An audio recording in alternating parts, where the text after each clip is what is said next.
to do. We'll get to the bottom of that shortly. Earlier on, just before the break, you heard from Yershen Pillay, who's the executive chairperson of the NYDA, appointed recently, but he has been associated with the NYDA for some time, so he's got a bit of history there.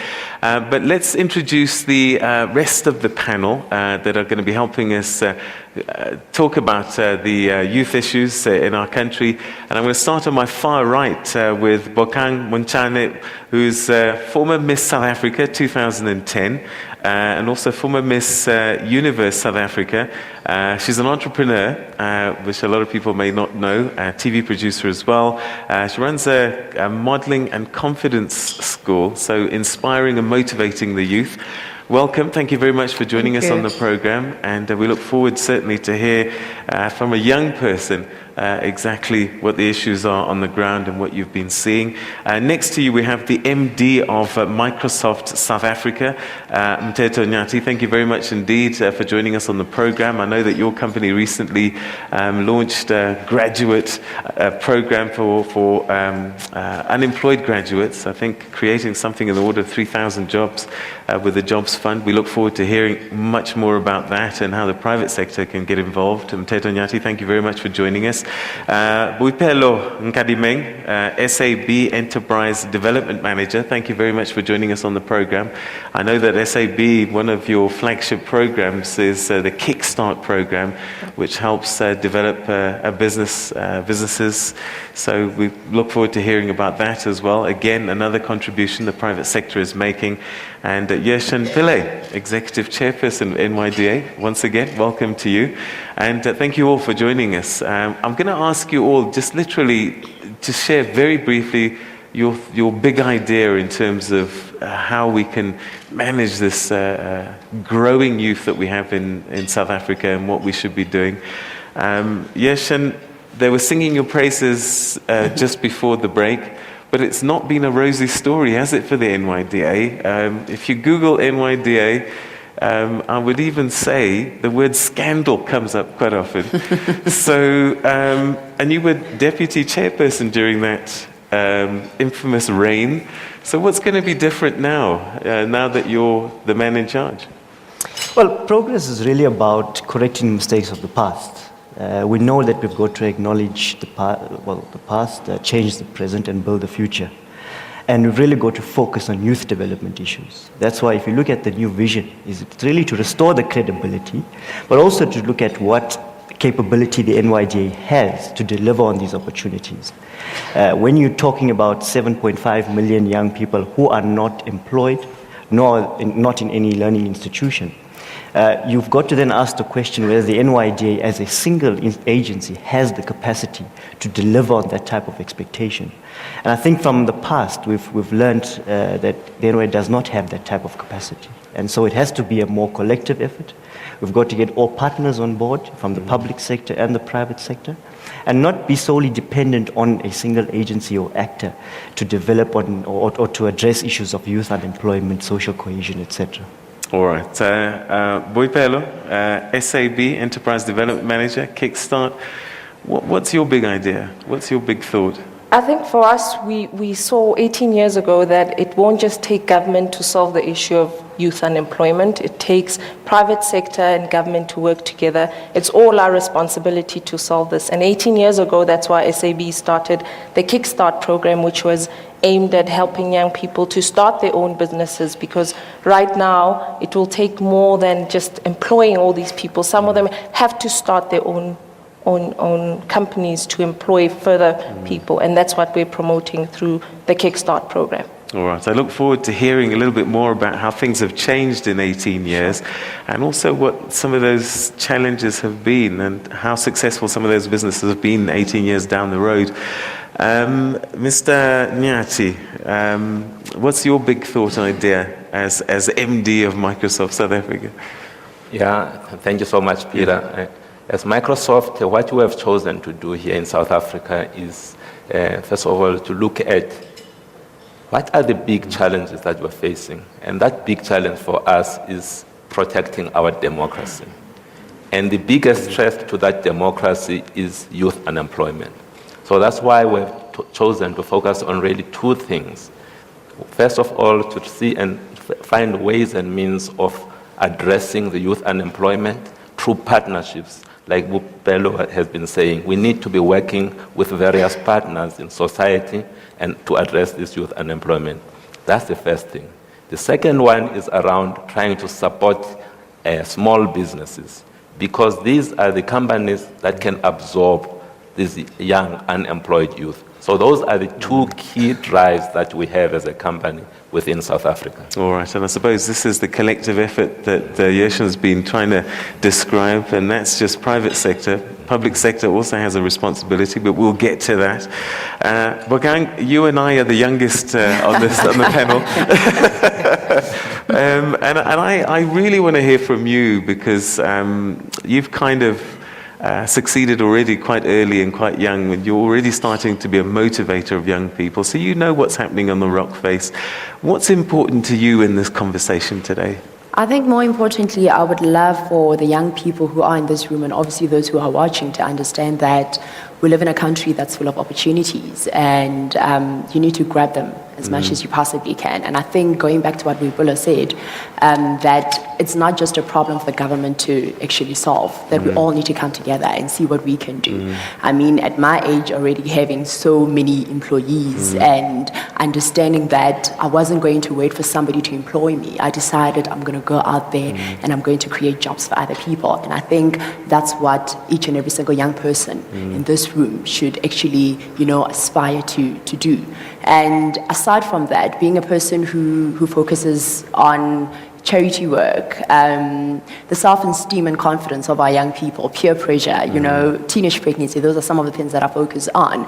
And I think we really need to emphasize them. For me personally, I feel if you're saying it's okay for young people to fall pregnant, just saying it's for us to raise a new generation of HIV positive young people. So I think that's what this platform is for. Okay, all right, I can see why they voted you, Miss SA. Yeah. All right, okay. I can natter and ask loads of questions, but let's do that during the conversation. Let's go straight to our table so we can get through as many questions as possible, and you at home can be part of this conversation. Hashtag TNA BizBrief, and also at Morning Live SABC. Please send your questions through, and let's get talking. Table number 17, Nomsa Kanyile. Table number 17, where are you? Nomsa? I'm here. Okay. Thank you. One of my questions, and this is directed to Mr. Yershen Pillay, is one of the issues that we've noticed, particularly with the NDA, is lack of engagement or connectivity with the youth, particularly in rural areas and townships. So what is the plan to actually address that going into the future? Yeah, that's come through a lot on Twitter and Facebook, is that you might be doing stuff in town, in the urban areas, but what's the story with the rural areas? It's actually not that we're not doing anything for rural youth. We are. In fact, in the month of May, we actually reached 78,489 young people, mostly or predominantly in rural areas, through our community outreach program. And the program really targeted young people for job preparedness training, career guidance, and information sharing. But the reality of the matter is that you've got, 78,000 young people that we reached, in comparison to millions of young people who are located in rural communities. And I think that's what we've been trying to say to partners out there, that we can only reach so many young people, even if we have a rural youth development strategy to do so.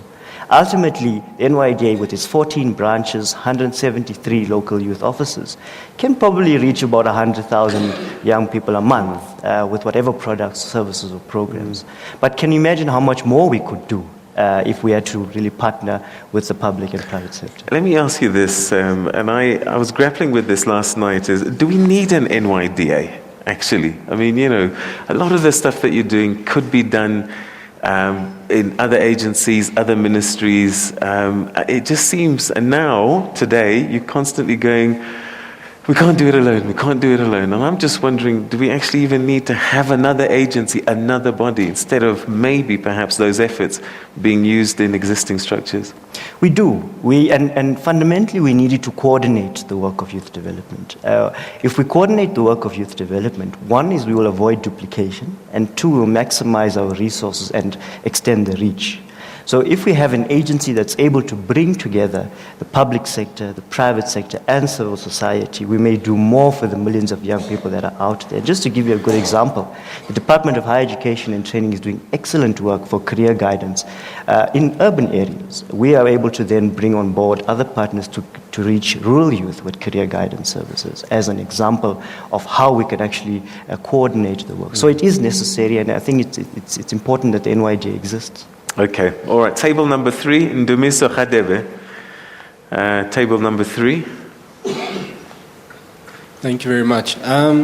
My question is particularly directed to private sector and bridging the educational information gap between learners in rural areas and their urban counterparts, and whether are there any sustainable programs that you partner with agencies such as the NYDA and non-profit organizations that assist in bridging the educational gap, because I come across young people who don't even know what career path to take, what informs their decisions and what career path, particularly in rural areas as well. So are there programs that can be implemented from private sector in partnership with other agencies?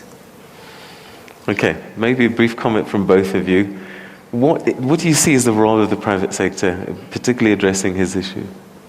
Well, I can certainly speak about what the SAB has been doing with this regard in terms of offering young people bursaries and life skills type of courses that we offer them, and also learnerships that we've been doing, because that's been a big one. That yes, they've gone through school, but they don't have what it takes to be just absorbed by private sector. So we do a number of learnerships every year. We've been doing this for the past 10 years, where we actually take young people and teach them the skills of what do you do when you work for a company, what are the things that you need to have in place, and give them the experience that they need. And of these young people that we train, we also take in over 50% of them to work for SAB once they've gone through the learnerships.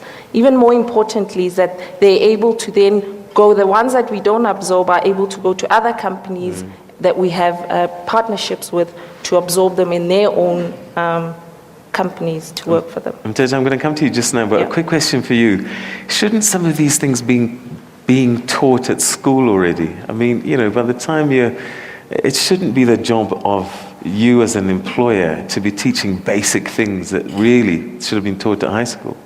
Well, Peter, ideally that should be the case, but I mean, the reality that we all live with is that most of our young people, when they leave school, they're not ready to be absorbed and work for companies. So companies such as SAB had to take that stand and say, how do we help young people? I mean, I listened to a very interesting stat that young people, the literacy and numeracy of young people who leave matric is mainly at a standard 7 for languages and standard 5 numeracy. I mean, those are scary stats if you look when they come out of matric, that they're not actually ready to be absorbed. So this is where these learnerships. So our school system is failing our children. Well, I think they're trying. We've got an enormous task ahead of us, and they're trying their best, but not fast enough. Peter, our focus as Microsoft, we've got a program called Partners in Learning, and we've targeted not to focus on the students per se, but to focus on the teachers. Because if we do that, if we enable the teachers, help them to get to the right level, there will be a lot more kids going through these teachers in the future. So we have managed to teach and help these teachers, about 30,000 of them in South Africa. And we'll continue to be doing this, because for us, when we look at the impact that we have done, where these teachers have been versus where we have not had the intervention, the difference is huge. Okay, so you're talking at the moment of what your companies are doing, but when you go to these parties together and you're talking as business leaders and execs sipping tea and having sandwiches, what are you doing as a private sector together and saying, look, let's as a collective do this instead of Microsoft, I'll do this, SAB, I'm going to do this. What are you doing as a private sector collectively?